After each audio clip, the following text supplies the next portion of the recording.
My hand's pointing to the 12. I am on the hour. On the hour. Such is politics. It's a painful business. On the hour. What you mustn't do in politics is listen to people. It's a painful business. Such is politics. First of all, I've said consistently that the recovery will be in the second half of the year. I've said that time and time and time again. Tentacles. I'm Christopher Morris. Good news. Today's crust. The headlines. Panic as European average falls below the European average. Defrocked cleric eats car park. And it's war, says Prince Harry. On the hour. Plus, coming up, Douglas Hurd outlines government plans to convert Kenneth Clarke into a car. We decided on the suspension. Cross-party support as Paddy Ashdown test drives the minister. What comes first is manoeuvring. And Kenneth Baker tells us why Clarke will become Britain's biggest-selling family car. You look at the pictures of it. There are many estates that have greater problems than this. But first, the news. The wave of inner-city disturbances continued unabated last night. Gangs of youths left a trail of destruction by breaking into the inner cities and driving them around at great speeds. Police chased the Moss Side district of Manchester for over 2 hours down the M6, but lost it in the fog.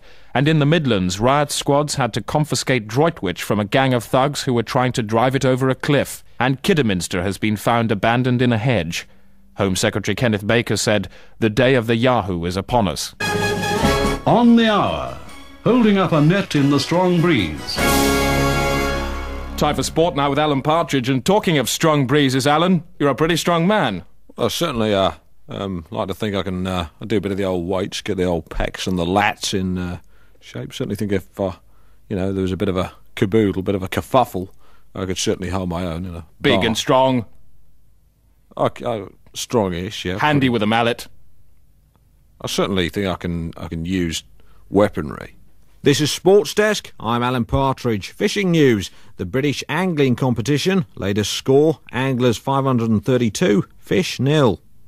Shock news today from swimming star Duncan Goodhue, whose hair has grown back overnight, destroying the cheery, bald swimming star image that has made him the toast of the twin worlds of sport and no hair. Goodhue feels he's at crisis point in his career due to the inevitable revenue loss from his moonlighting as a cheery, bald swimming star quiz and chat show celebrity. Green Desk. Green News update from me, Rosie May. Events diary. There's a fungus foray and mushroom vigil in Dulwich on Sunday. Meet at 7 o'clock by the dump. Green Desk. Weaving. Weaving might be the homemaking science of the future. A trip to the new environmentalist theme park Weave World near Cardiff shows how rushes can be woven into houses, hats, helicopters and imaginary friends. Ella Campion, self-styled queen of Weave World itself, is an unashamed champion of what she calls the woven life. Her home, her bicycle, her bed linen, even her hair and pants are all products of rush weaving. Environmental news. If it's green, we'll cover it. And remember, green is the colour of mercy. In a moment, news of this week's prime story, the World Summit on the Future. But first, as you probably heard, our reporter Kevin Smear has won this year's Golden Fist Award for Irresistible Journalism. His winning piece was the controversial documentary Kenneth Baker's World of Shame, in which, after 6-month search, Smear eventually found the Home Secretary slumped in the corner of an amusement arcade in Hunstanton, talking candidly about his secret life. There are problems, of course, with certain young boys. And during the summer, I've been having a series of private meetings with police officers and indeed church leaders. The Archbishop of Canterbury came to one. The Chief Rabbi came to another. And you can hear the full story at 12:10 on Sunday in a programme which replaces the scheduled edition of Desert Island Discs. On the hour with Christopher Morris and other reporter presenters. The World Summit on the Future starts today in Boslin, principal city of Limpany. Joining me now down the line to describe the opening is our reporter, Christopher Morris. The sound of a man sweeping up some change. And sweeping changes were top of the agenda when the delegates met today. The only delay to a prompt start was a technical hitch in the installation of the American president's golf course. The difficulty arose because, in accordance with internationally agreed specifications, the summit is taking place on a boat. That settled, the delegates filed into their log cabins and began debating whose log cabin to use for their meetings and whether to feature a real or gas effect roaring hearth for the television coverage. Then, under the watchful eye of the vagrant caribou demanded by the Eskimos, the giant meringue sculpture of Hercules, and the traditional bucket of wasps, the delegates began the conference according to the agreed protocol.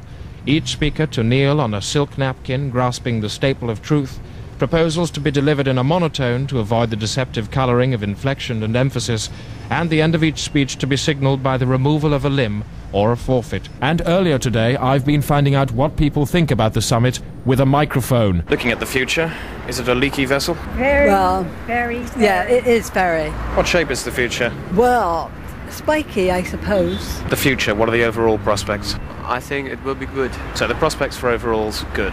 Yes. Blue, black, red or green? Blue. You'd go for blue overalls? Yes. On the hour. Current affairs broadcasting melded with the broadness of life. I want to know is who left this potato in the way. Tennis now, and with 38 weeks to go before Wimbledon fortnight, here's a special report on the state of British tennis with our correspondent David Highness. With only 3.5 months to go before Wimbledon, it seems an opportune moment to examine the state of British tennis today. Britain currently has 3 world-class players on the circuit, seeded 674th to 676th. Britain's tennis coach, Julia Courtney-Hayhoe, takes the credit for this achievement. I spoke to her at the Virginia Wade Tennis School in Surrey. Now, if you look back, Virginia Wade won in 1977. And if you look forward, we can see that all our players look terribly, terribly smart. They have good haircuts, they have nice thighs. British tennis is doing very well, actually. Now, Virginia Wade won in 1977. But 87-year-old Stan Naylor remembers better days. He was Wimbledon champion from 1921 to 29. What was the competition like? Well, who were you up against? Well, it was pretty bloody stiff. There was Jenkins, of course, who I was at Oxford with. He was a fellow blue. And then there were the Cambridge boys, Jones and Jones. They were brothers. And the 4 of you were at the top of your profession? We were the profession. You were that good? Well, we were the profession. I mean, there was no one else. I'm sorry, there were only 4 in the entire competition? Yes, I think you could say that. I see, so there were only 4 seeds, there were only 4... No, 3 seeds. 3 seeds and a 4th, a googly. For an insight into modern-day training methods, I joined a typical session at the school. I'm with Roger King, who's supervising one of the modern-day training sessions. Roger, the methods look a little unorthodox. Can you talk us through them? All the players in the team there, they all have their ironing boards, an ironing board each. And what they're just looking at the moment is the technique of getting the creases into their kit. You can see there's a lovely forearm that Buster has over there with his iron, and that he's been working on quite a lot. And there we see some players just practicing the taking the lemon barley water, sitting down, drinking it, and placing the cup back in the bin. We are sure that our players will do us proud on the pitch. The court, surely. Tennis court. Court. Margaret Court. I mean, they play on the tennis court, not a pitch. Surely that's cricket. No. Really? The irony is that 14 years after Virginia Wade's great victory, the shockwaves are being felt all over the world, and no more so than here in Paraguay City. To the Paraguayans, Virginia Wade is a monument. Even today, they name children of both sexes after her. I spoke to 9-year-old Virginia Wade Iglesias. We have no racket or ball, nor my brothers, senor, but God has given branches to the trees, and the branches give their sticks to us, and they are our rackets.